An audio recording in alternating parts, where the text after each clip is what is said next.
Assalamualaikum warahmatullahi wabarakatuh. Nama saya Rehan Ramadan dengan NPM 20700651694. Saya dari Fakultas Teknologi Komunikasi dan Informatika jurusan Sistem Informasi. Saya di sini akan mengerjakan ujian tengah semester mata kuliah Komunikasi Data dan Jaringan.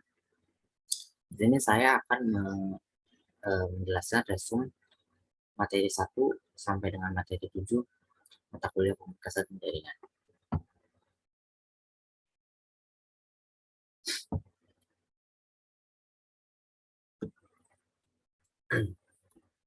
Yang pertama bab 1 di sini adalah tentang komunikasi data.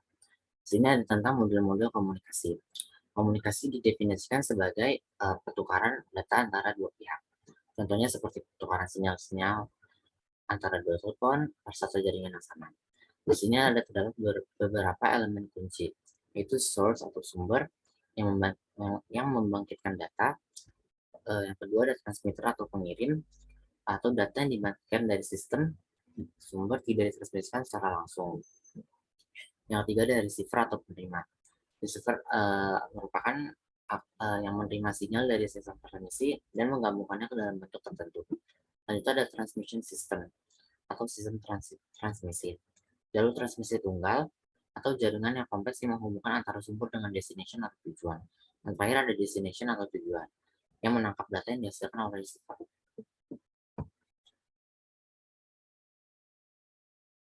Ini ada komunikasi data. Komunikasi data adalah pertukaran data antara dua perangkat atau lebih melalui media transmisi, misalnya seperti kabel. Di sini terdapat beberapa karakteristik dasar komunikasi data. Yang pertama adalah pengiriman. Jadi sistem itu harus mengirimkan data ke tujuannya. Kemudian ada akurasi. Sistem harus memberikan data, tentunya data yang akurat. Data yang telah diubah dalam transmisi dan pindah ke sumber tidak dapat dikoreksi dan tidak dapat digunakan. Selanjutnya adalah ketepatan waktu dan tepat waktu. Sistem harus mengirimkan data pada waktu yang tepat. Yang terakhir ada jitter, itu mengacu pada variasi waktu kedatangan data atau paket. Selanjutnya ada jaringan komunikasi data. Seringkali tidak praktis menggunakan dua perangkat dihubungkan secara langsung dari ujung ke ujung. Berikut salah satu contoh kemungkinan yang terjadi bila perangkatnya bukan bagian yang saling jauh terpisah. Misalnya berada pada jarak jauh kilometer, ini akan memakan banyak biaya yang sangat sekali untuk menyambung dan menghubungkannya. Solusinya adalah dengan cara menggabungkan masing perangkat tersebut dengan suatu jaringan komunikasi. Selanjutnya ada protokol dan arsitektur protokol. Adalah sebuah proses pertukaran informasi antara komputer untuk saling keperluan dan saling bekerjasama secara umum. Hampir sama dengan itu, saat dua komputer atau lebih saling dihubungkan melalui sebuah jaringan komunikasi, rangkaian-rangkaian station komputer disebut sebagai computer network. Terdapat dua konsep penting dalam jaringan komputer, yaitu protokol dan arsitektur komunikasi komputer.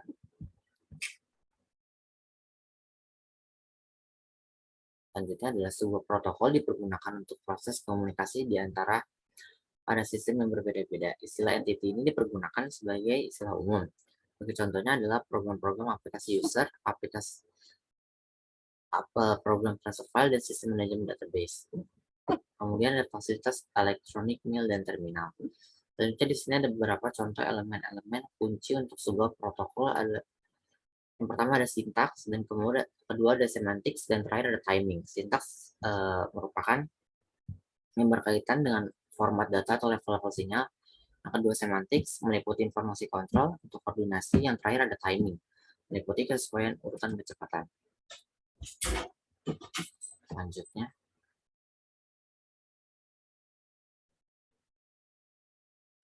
di sini masuk ke bab 2, yaitu terminologi transmisi.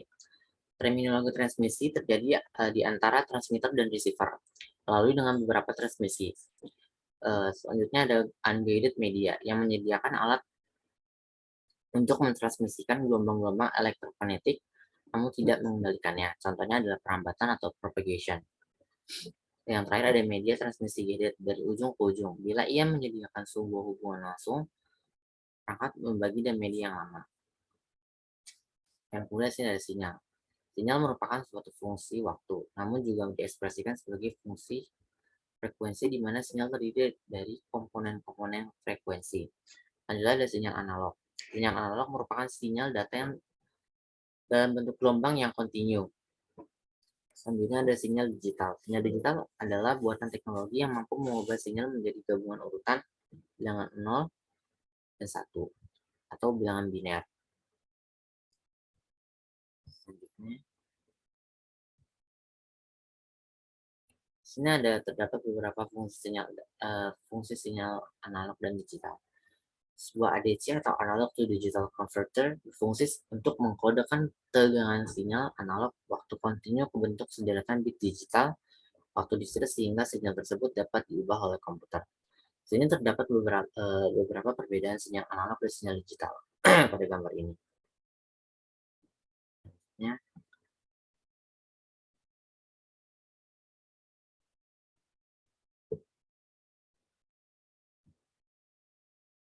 Nah, kita masuk ke bab 3, yaitu transmisi data digital dan analog. Pengertiannya adalah, dalam mentransmisikan data, satu hal yang harus dihubungkan dengan sifat data arti fisik yang hakiki dipergunakan untuk menyebarkan propagate data dan pemrosesan atau penyerahan apa yang perlu dilakukan sepanjang jalan untuk memastikan bahwa data yang terima dapat dimengerti dengan baik. Di sini terdapat dua istilah yang sering digunakan dalam komunikasi ada sedikitnya dalam 3 konteks, yaitu data, persinyalan, dan transmisi. Sinyal adalah tampil data elektrik atau elektromagnetik. Persinyalan yang berarti penyebaran sinyal secara fisik melalui suatu media. Yang terakhir adalah transmisi, adalah komunikasi data melalui penyebaran dan pemrosesan sinyal-sinyal.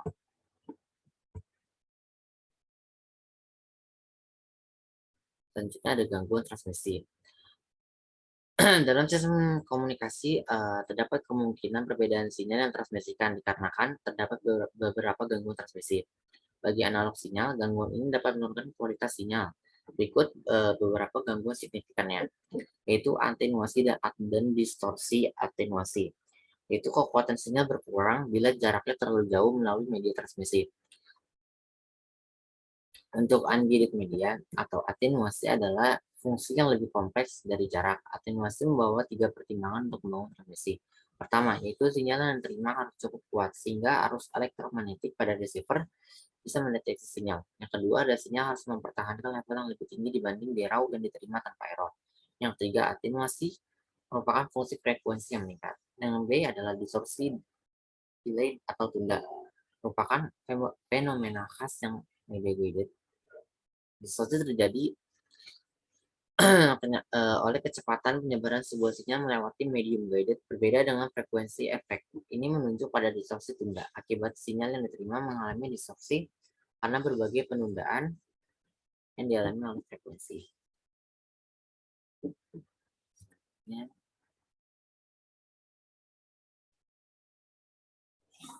Yang gangguan selanjutnya ada derau.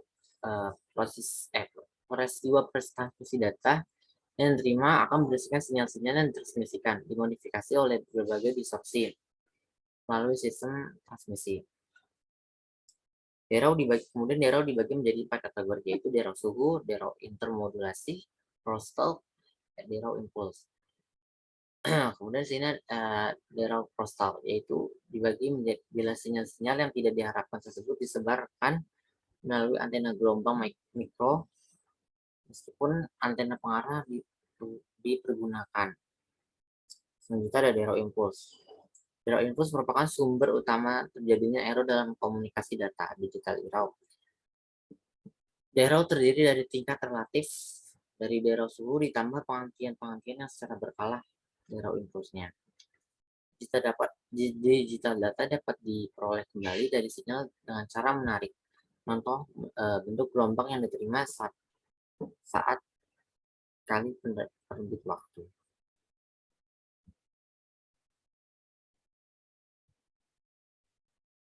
Selanjutnya ada media transmisi bab 4, yaitu media transmisi data. Media transmisi guided. Sebuah informasi dapat ditransfer dari satu tempat ke tempat lain melalui dua transmisi, yaitu media guided dan unguided. Media guided adalah informasi data yang ditransfer melalui media yang tampak secara fisik, yang melewati tissue pair, coaxial cable, dan slot optik. Sedangkan media unguided memanfaatkan sebuah antena untuk transmisi di udara, ruang hampa, atau air. Sini terdapat beberapa faktor-faktor perancangan yang berkaitan dengan media transmisi dan sinyal yang menentukan rate data dan jarak. Yang pertama ada bandwidth. Bandwidth merupakan faktor yang tetap konstan. Semakin besar bandwidth sebuah sinyal, akan semakin tinggi rate yang diperoleh. Yang kedua ada gangguan transmisi. Gangguan seperti misalnya atenuasi, membatasi jarak, atau media guided, biasanya twisted pair lebih sering mengalami gangguan dibanding coaxial cable. Lanjut ada intervensi. Intervensi dari sinyal-sinyal yang berkompetensi dalam band frekuensi yang saling tumpang tindih dapat mengubah atau menghapuskan sinyal. Selanjutnya ada jumlah receiver. Sebuah media guided bisa dipergunakan untuk membangun suatu hubungan titik ke titik atau hubungan terbagi dari alat tambahan. Selanjutnya ada twisted pair. Twisted pair merupakan media transmisi yang paling hemat dan paling banyak digunakan. Twisted pair terdiri dari dua kawat yang disekat yang disusun dalam suatu pola spiral beraturan. Biasanya beberapa sarang tersebut dibandel menjadi satu kabel dengan cara dibungkus dalam sebuah sarung pelindung yang keras. Kemudian pada jarak yang sangat jauh, kabel berisikan ratusan pasang kabel. Twisted pair memiliki dua jenis, yaitu unshielded atau shielded dan shielded. Unshielded twisted pair atau UTP berupa sebuah kabel telepon biasa yang biasa digunakan di perkantoran dan di rumah. Kemudian unshielded twisted pair adalah subjek untuk intervensi elektromagnetik eksternal yang meliputi intervensi dari twisted pair yang berdekatan dari derau yang muncul dari lingkungan sekitar. Kemudian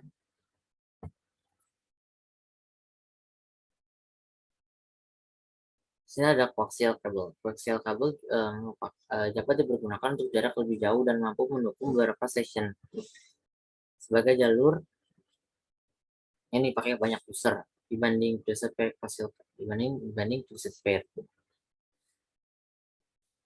Aplikasi yang terpenting dalam coaxial kabel adalah sebagai berikut, yaitu sebagai penghubung sistem komputer, kemudian sebagai distribusi siaran televisi, yang ketiga sebagai transmisi telepon jarak jauh, jangkauan pendek, yang terakhir ada local area network. Lalu ada serat optik. Serat optik memiliki kemampuan tinggi yang memandu sebuah sinar optik. Sebuah kabel optik memiliki bentuk silindris dan terdiri dari tiga bagian silindris, yaitu inti, leading, dan selubung. Inti yang merupakan bagian terdalam dan terdiri dari satu atau lebih untayan. Kemampuan serat optik benar-benar dieksploitasi saat sinar matahari multiple pada frekuensi yang berlainan. Kemudian selanjutnya media transmisi unguided. Untuk unguided media, transmisi dan penangkapan diperoleh melalui sebuah alat yang disebut antena. Untuk transmisi, menyebarkan energi elektromagnetik ke dalam media, biasanya melalui udara. Sedangkan penerima sinyal, antena mendapat gelombang elektromagnetik dari media. Pada saat terdapat dua konfigurasi, yaitu transmisi wireless, yaitu searah dan segala arah. Untuk konfigurasi searah, transmisi mengeluarkan sinyal elektromagnetik yang terpusat.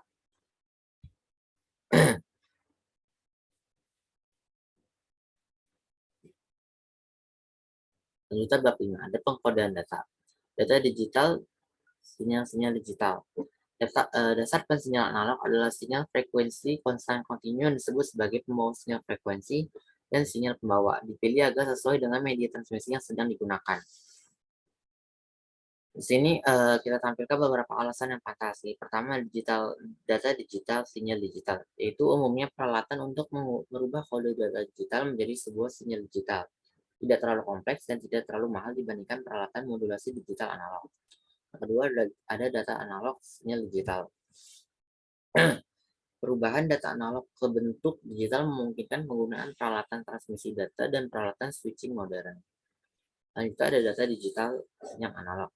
Beberapa media transmisi seperti serat optik dan media unguided hanya akan menyebarkan sinyal-sinyal analog. Yang terakhir ada data analog, sinyal analog.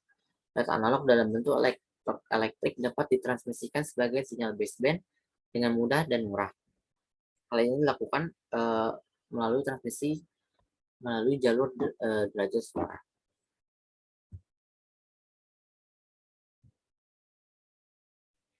Itu ada data digital, sinyal-sinyal digital. Suatu sinyal digital merupakan deretan pulsar voltage terputus-putus yang berlainan dan masing-masing memiliki ciri tersendiri. Setiap pulsa merupakan sebuah elemen sinyal. Selanjutnya ada data digital, sinyal-sinyal analog. Untuk jaringan telepon digunakan antara modem-modem yang menghasilkan sinyal-sinyal yang tentang frekuensi suara. Teknik-teknik dasar yang sama digunakan untuk modem ini menghasilkan sinyal-sinyal pada frekuensi yang lebih tinggi.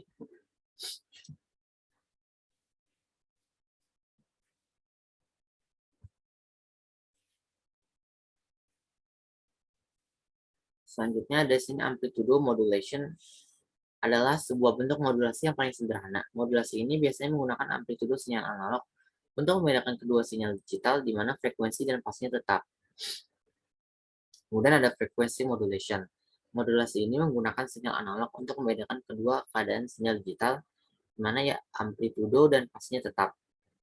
Kecepatan transmisinya mencapai 1200 bit per detik. Kemudian ada fase modulation. Modulasi ini menggunakan perbedaan sudut fase sinyal analog untuk membedakan kedua sinyal digital, di mana frekuensi dan amplitude tetap fase yang berubah.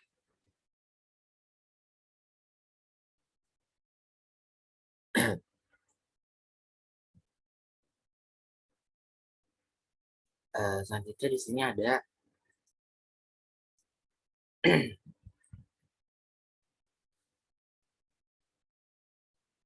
bab 6. Itu tentang jaringan komputer pada bagian 1. Di sini pengertiannya adalah jaringan komputer adalah sebagai interkoneksi antara dua komputer autonomous atau yang terhubung dengan media transmisi kabel atau tanpa kabel, atau ini bisa disebut wireless. Autonomous bisa dibilang sebuah komputer tidak melakukan kontrol terhadap komputer lain secara penuh, sehingga dapat membuat komputer lain restart, shutdowns, atau kehilangan file atau kerusakan sistem. Yang pertama saya ada peer-to-peer. Peer yang artinya rekan sekerja. Peer-to-peer network adalah jaringan komputer yang terdiri dari beberapa komputer yang terhubung langsung dengan kabel crossover atau wireless. Yang pastinya ada kelebihan jaringan peer-to-peer yaitu implementasinya murah dan mudah. Kemudian tidak memerlukan software administrasi jaringan yang khusus dan tidak memerlukan administrator jaringan. Selanjutnya di sini ada kekurangannya yaitu jaringan tidak bisa terlalu besar, tingkat keamanan yang rendah, tidak ada manajemen jaringan, pengguna komputer harus berlatih mengamankan komputer masing-masing. Semakin banyak mesin yang di-sharing akan mempengaruhi kinerja komputer.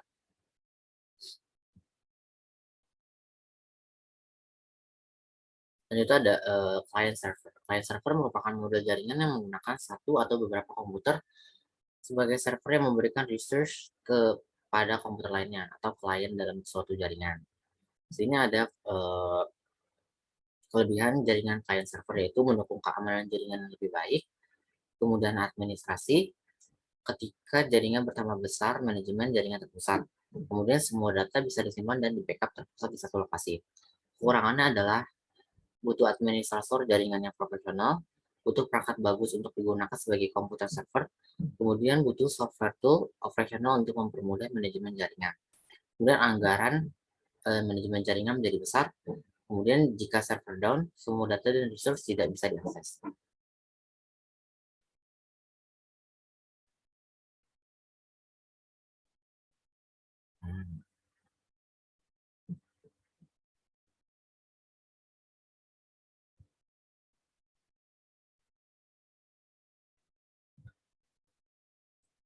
Dan itu di sini ada jaringan bab 7 yang terakhir yaitu jaringan komputer pada bagian kedua. Kemudian di sini ada sejarah jaringan dan internet jaringan komputer. Pada tahun 1950-an, jenis komputer mulai membesar sampai terciptanya superkomputer. Maka sebuah komputer harus melayani beberapa terminal. Uh, untuk itu ditemukan konsep distribusi proses apa nih? Berdasarkan ya, komputer yang dikenal dengan nama TTS (Time Sharing System). Dan pertama kali terbentuklah sebuah jaringan atau network pada lapis aplikasi. Kemudian pada tahun 1957, Advanced Research Project Agency atau APRA dibentuk. IRPA dibentuk oleh Department of Defense USA pada tahun 1967, yang desain awal oleh ARPANET diterbitkan, dan pada tahun 1919 Department of Defense menggelar pengembangan ARPANET.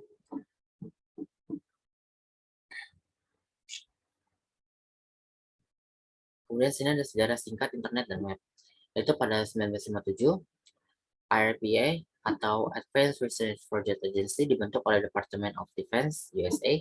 Kemudian ada Kleinberg menulis paper tentang packet switching. Kemudian 1967 desain awal dari ARPANET diterbitkan. Kemudian 1969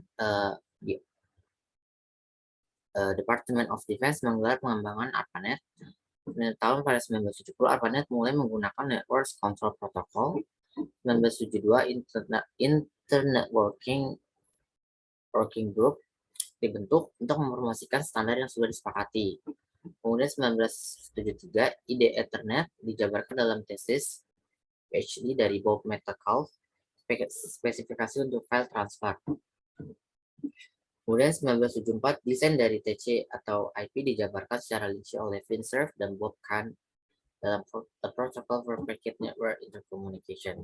Kemudian pada tahun 1982 TCP atau IP menjadi protokol utama ARPANET dan ini dispesifikasikan oleh Department of Defense.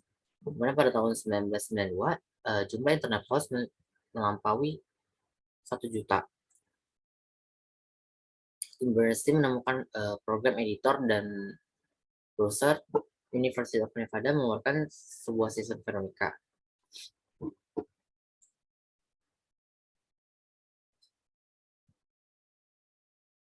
Kemudian pada tahun 1993 NSF membuat InterNEC untuk menjalankan internet service sebagai pendaftaran domain. Pertama Mosaic untuk X Windows yang dikembangkan oleh Mark Anderson yang dikeluarkan oleh NSA White House. Kemudian pada tahun 1994 Pizza Hut Online merupakan contoh pertama dari aplikasi komersial internet. Spam email menjadi sebuah lembaga hukum yang bernama Cantor and Siegel menyebarkan ke seluruh dunia tentang servis untuk mendapatkan green card. The First Virtual mendapatkan cyberbank yang pertama. Dari tahun 1994 Yahoo didirikan dan juga menjadi tahun kelahiran Netscape Navigator 1.0. Selanjutnya pada tahun 1995 Comfort Service, America Online, dan Prodigy mulai memberikan servis akses internet ke perusahaan Mark Anderson. Netscape Communication Corporation menjadi publik dan menjadi nomor 3 tertinggi untuk harga initial public offering share di NASDAQ. Selanjutnya di sini ada tujuan dan manfaat jaringan komputer. Manfaat jaringan komputer bagi user dikelompokkan menjadi 2, yaitu untuk kebutuhan dan untuk umum. Tujuan utamanya terbangun sebuah jaringan pada perusahaan adalah untuk resource sharing yang bertujuan agar seluruh program khususnya data dapat digunakan oleh setiap orang yang ada pada jaringan. Kemudian untuk shifting money, penghematan uang atau anggaran. Perangkat data yang dapat di-share akan menghemat anggaran yang cukup besar karena tidak perlu membeli perangkat baru yang dipasang tiap-tiap unit komputer. Jadi itu ada high reliability. Informasi manajemen kartu terpadu, internet maupun intranet dapat diterapkan pada jaringan komputer sehingga dapat memberikan pelayanan yang handal, cepat, dan akurat sesuai kebutuhan dan harapan.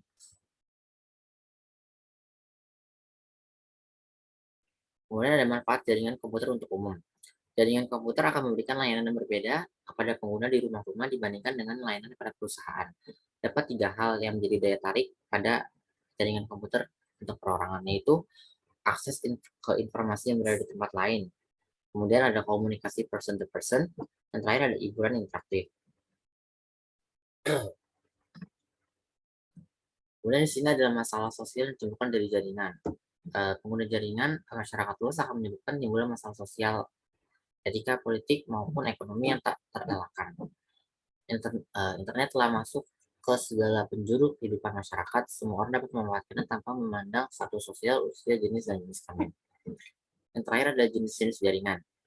Yang pertama di sini ada Local Area Network atau LAN. Adalah jaringan yang dibatasi oleh area yang relatif kecil. Umumnya dibatasi oleh area lingkungan seperti pada kantor, gedung, atau tiap-tiap ruangan sekolah. Dan jarak antara udara tidak lebih jauh dari 200 meter. Kemudian ada Metropolitan Area Network. Biasanya meliputi area yang lebih besar dari LAN. Misalnya antar gedung, suatu daerah. Dalam hal ini menghubungkan beberapa buah jaringan kecil ke dalam lingkungan area yang lebih besar. Jadi contohnya adalah kantor cabang sebuah bank dalam sebuah kota besar yang dihubungkan antara satu dengan lainnya. Yang terakhir ada Wide Area Network atau WAN, adalah jaringan yang biasanya sudah menggunakan media wireless karena satelit ataupun kabel selat optik. Karena jangkauannya yang lebih luas, yang tidak hanya meliputi satu kota atau antar kota dalam suatu wilayah, tetapi menjangkau area wilayah otoritas negara lain. Sebagai contohnya adalah jaringan komputer kantor Citibank yang ada di Indonesia ataupun di negara lain, yang saling berhubungan, jaringan ATM, Mastercard, Visa Card, atau Series yang tersebar di seluruh dunia, dan lain-lain. Berikut resume yang bisa saya jelaskan. Bila terdapat kesalahan, saya mohon maaf. Assalamualaikum warahmatullahi wabarakatuh.